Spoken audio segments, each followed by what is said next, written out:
একটি সাম্রাজ্য যারা প্রায় 1000 বছরেরও বেশি সময় ধরে বিশ্বের ইতিহাসে নিজেদের আধিপত্য ধরে রেখেছিল। এতটাই শক্তিশালী ছিল তারা যে পৃথিবীর সবচেয়ে বড় দুই ধর্ম ইসলাম ও খ্রিস্ট ধর্ম উভয়ের ধর্মীয় ইতিহাসেও তাদের উল্লেখ পাওয়া যায়।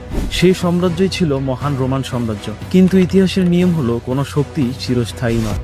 সময়ের সঙ্গে সঙ্গে বিশাল রোমান সাম্রাজ্য ভেঙে দুই ভাগে বিভক্ত হয়ে যায়। পশ্চিম রোমান সাম্রাজ্য ধ্বংস হয়ে গেলেও পূর্ব রোমান সাম্রাজ্য, যাকে আমরা বাইজেন্টাইন সাম্রাজ্য বলি, তা আরও কয়েকশো বছর টিকে ছিল। আর তাদের রাজধানী হয়ে ওঠে এক অসাধারণ শহর কনস্টান্তিনোপল। রোমান সম্রাট কনস্টান্তিন দ্য গ্রেট 324 সালে এই শহর প্রতিষ্ঠা করেন। পরে এটিকে নিউ রোম নামে ডাকা হতো। ইউরোপ ও এশিয়ার মাঝখানে বসফরাস প্রণালীর পাশে অবস্থিত এই শহর দ্রুতই বিশ্বের অন্যতম গুরুত্বপূর্ণ নগরীতে পরিণত হয়। প্রায় 1000 বছর ধরে কনস্টান্তিনোপল ছিল অজেয়।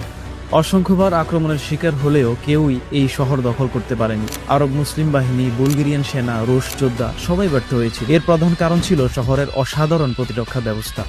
প্রথমত, এর ভৌগোলিক অবস্থান ছিল অত্যন্ত কৌশলগত। সমুদ্রপথে শহরে ঢুকতে হলে গোল্ডেন হর্ন নামের জলপথ অতিক্রম করতে হতো। সেখানে রোমান নৌবাহিনী বিশাল লোহার শিকল টেনে জাহাজের পথ বন্ধ করে রাখত। পাশাপাশি দুর্গ থেকে চলত তীর ও গোলার বৃষ্টি। দ্বিতীয়ত ছিল বিখ্যাত থিওদোসিয়ান দেয়াল। প্রায় 6.5 কিলোমিটার দীর্ঘ এই বিশাল দেয়াল ছিল 3 স্তরে। সামনে গভীর পরিখা, তারপর একের পর এক প্রতিরক্ষা প্রাচীর ও টাওয়ার। মধ্যযুগের কোনো সেনাবাহিনীর পক্ষেই এই দেয়াল ভাঙ্গা প্রায় অসম্ভব ছিল। এভাবেই শত শত বছর ধরে টিকেছিল কনস্টান্তিনোপল। কিন্তু ইতিহাস বদলে যায় 1453 সালে। অটোমান সাম্রাজ্যের তরুণ সুলতান দ্বিতীয় মেহমেদ, যিনি পরে ফাতিহ সুলতান মেহমেদ নামে পরিচিত হন, তিনি সিদ্ধান্ত নেন কনস্টান্তিনোপল জয় করার। এর আগে বহু অটোমান সুলতান চেষ্টা করেও ব্যর্থ হয়েছিলেন। কিন্তু মেহমেদ ছিলেন ভিন্ন ধরনের শাসক। ছোটবেলা থেকে তিনি কনস্টান্তিনোপলের ইতিহাস ও এর প্রতিরক্ষা ব্যবস্থা নিয়ে গভীরভাবে পড়াশোনা করেছিলেন। 1451 সালে ক্ষমতায় আসার পর তিনি প্রস্তুতি শুরু করেন। বসফরাসের আশেপাশের দুর্গগুলো দখল করেন এবং বিশেষভাবে বিশাল কামান তৈরি করান, যা সেই সময়ের জন্য ছিল অবিশ্বাস্য প্রযুক্তি।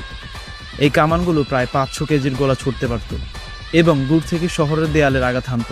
1453 সালের 6 এপ্রিল শুরু হয় কনস্টান্তিনোপল অবরোধ। প্রথম দিকে অটোম্যানরা বড় সমস্যায় পড়ে। কামানগুলো শক্তিশালী হলেও একবার গোলা ছোড়ার পর ঠান্ডা হতে কয়েক ঘন্টা সময় লাগতো। ফলে রোমানরা ক্ষতিগ্রস্ত দেয়াল দ্রুত মেরামত করে ফেলতে পারত। অন্যদিকে গোল্ডেন হর্নে থাকা লোহার শিকল অটোম্যান নৌবাহিনীকেও আটকে দেয়। পরিস্থিতি দেখে মনে হচ্ছিল আগের বারের মতো এবারও হয়তো অটোম্যানরা ব্যর্থ হবে। কিন্তু তখনই সুলতান মেহমেদ এমন এক কৌশল নেন যা ইতিহাসে কিংবদন্তি হয়ে আছে। তিনি রাতের অন্ধকারে নিজের যুদ্ধজাহাজগুলোকে স্থলপথে পাহাড়ের উপর দিয়ে টেনে গোল্ডেন হর্নে নিয়ে যান। রোমানরা কখনো কল্পনাও করেনি যে জাহাজ স্থলপথে আনা সম্ভব। সকালে ঘুম থেকে উঠে তারা দেখে অটোম্যান জাহাজ তাদের পেছনের জলপথে অবস্থিত।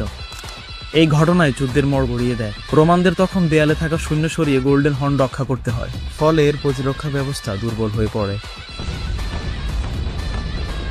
অবশেষে 1453 সালের 29 মে সুলতান মেহমেদ সর্বাত্মক আক্রমণের নির্দেশ দেন। অটোম্যান কামান অবিরাম গোলাবর্ষণ করতে থাকে আর জেনিসারি বাহিনী দেয়াল ভেঙে শহরে প্রবেশ করে। শেষ রোমান সম্রাট কনস্টান্তিন শেষ মুহূর্ত পর্যন্ত যুদ্ধ করেন। এর মাধ্যমেই শেষ হয়ে যায় প্রায় 1000 বছরের বাইজেন্টাইন বা পূর্ব রোমান সাম্রাজ্য। কনস্টান্তিনোপল হয়ে ওঠে অটোম্যান সাম্রাজ্যের নতুন রাজধানী। পরে এই শহরের নাম পরিবর্তন হয়ে হয় ইস্তাম্বুল, যে নাম আজও ইতিহাসে বহন করে চলছে। কনস্টান্তিনোপলের পতন শুধু একটি শহরের পতন ছিল না, এটি ছিল মধ্যযুগের সমাপ্তি এবং নতুন এক যুগের সূচনা। আর এই বিজয়ের মাধ্যমেই অটোম্যান সাম্রাজ্য বিশ্বের অন্যতম শক্তিশালী সাম্রাজ্যে পরিণত হয়।